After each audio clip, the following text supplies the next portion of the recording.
Welcome, welcome. It's the Jill on Money Show. It's Tuesday, February 28th, and we are answering financial questions that you pose to us through our website. Our website, JillOnMoney.com, is so easy to navigate. Our web queen has laid it out beautifully for us and for you. So if you want to ask a question, you can click the Contact Us button. If you want to sign up for the free weekly newsletter, you can do that there. If you want to buy the new book, The Great Money Reset, you can do that there.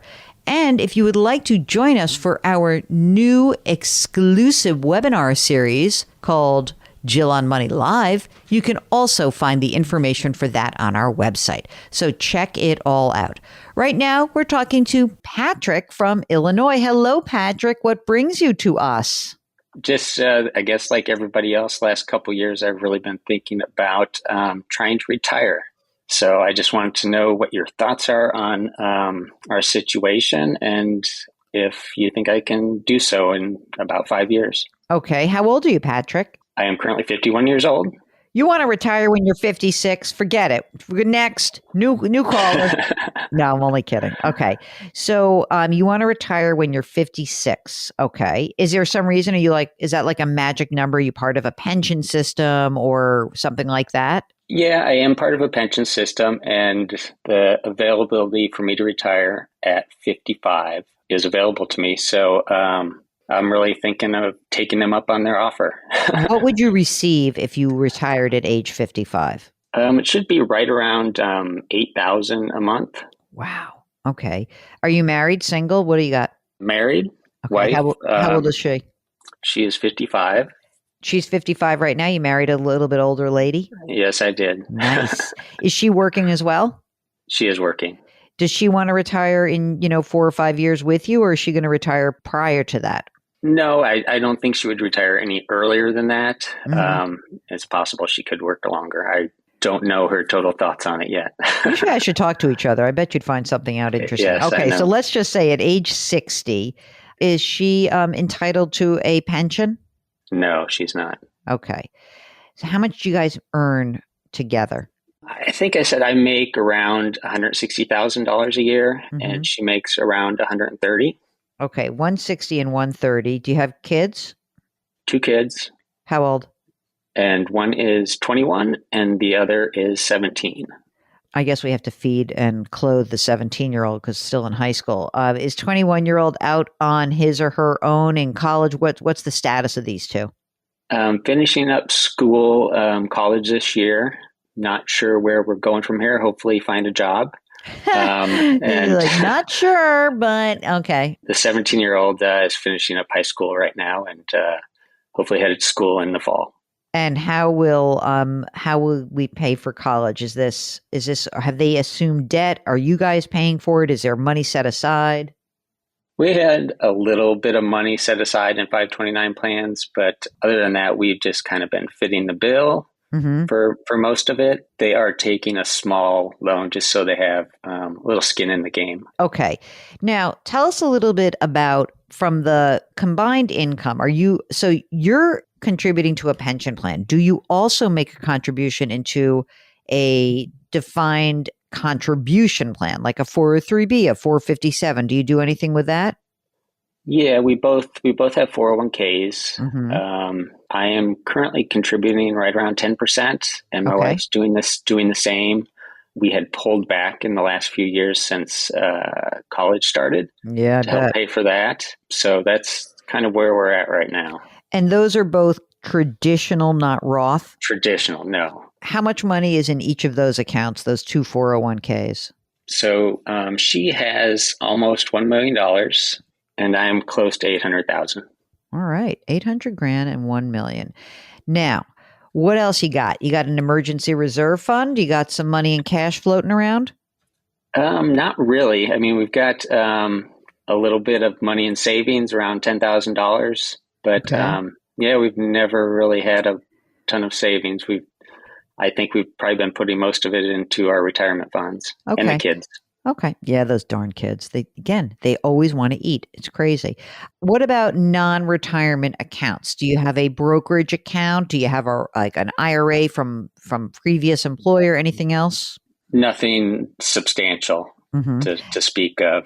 Do you guys own your home? We still have a loan on it, and it is worth around $300,000, and we owe, I think, right around $95,000 on it still. Hoping to pay that off before we retire. Don't worry about it. What's the rate on that $95,000? Well, we've got a 10-year loan right now. No wonder you have no cash flow. For 1.9%. So when is the 10 years up? That's crazy. We got about 8 years left on it. All right. So no additional payments, please. No additional payments. How much money left in the 529 plans, by the way?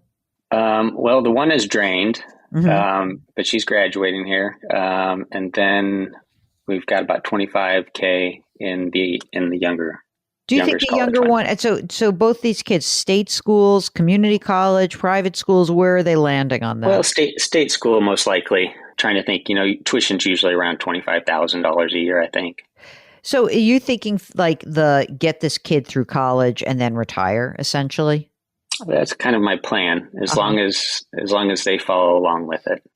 I mean, you make a lot of money together, right? Which is not to say that that you don't have a lot of expenses, but if you kind of stripped out what you think your need would be, right? If we said, okay, that we make almost $300,000 together. We're not going to make retirement contributions later, and the kids will be done, and you'll have this $8,000 a month in pension. But how much more money do you think you would need to float your real hopes of living kind of a rich and rewarding retirement?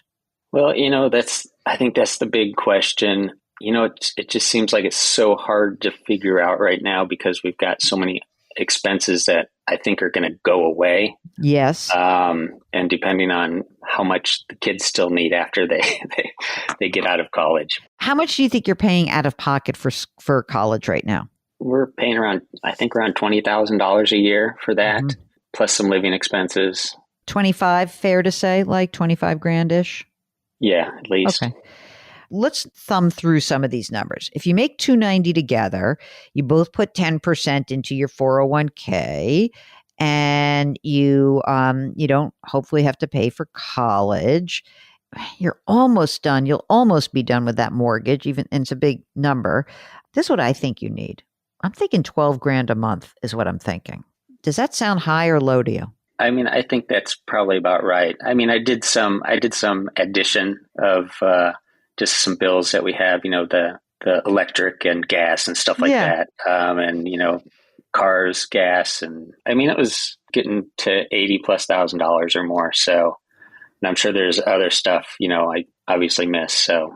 And did you include the mortgage in that? No, I did not. So what's the mortgage payment? I'm putting the mortgage in there, but what's the mortgage payment about? It's like $1,600. Yeah. Okay. So, right. So if you had, let's say, 85,000 of like stuff, and is that like fun stuff, or is that not so much fun? Do you know what I mean? Like, is that the basics? Yeah. I mean, that includes, I kind of figured, spending $100 a week going out to dinner and stuff like that. So. $100 a week? Where? That's like lunch for me in New York City sometimes. All right. On the weekends going out to dinner. So, all right. So you think that maybe I'm high, that maybe 12 grand is high? No, I think that's probably enough for us to, let's say 10 to 12. Have fun. Yeah. Yeah. I think 10 to 12. Okay. So here's my question to you. Are you guys going to both be entitled to Social Security? Yes. Okay. How much will your Social Security benefit be at your full retirement ages? Well, I looked it up the other day, and it actually, since the cost of living adjustment, it had gone up like $300 or $400. So it says it's $4,600 now. Okay. For you or for her? Or for me. Okay. For me. 4,600. And what about hers? We have not looked hers up yet. And okay. I would assume it's a little bit less than that. All right. Let's say 4. I'm going to go crazy. Okay. So what we need to do is really just say, okay, in 5 years, 4 or 5 years, you retire. You've got this 8 grand a month. She may or may not retire.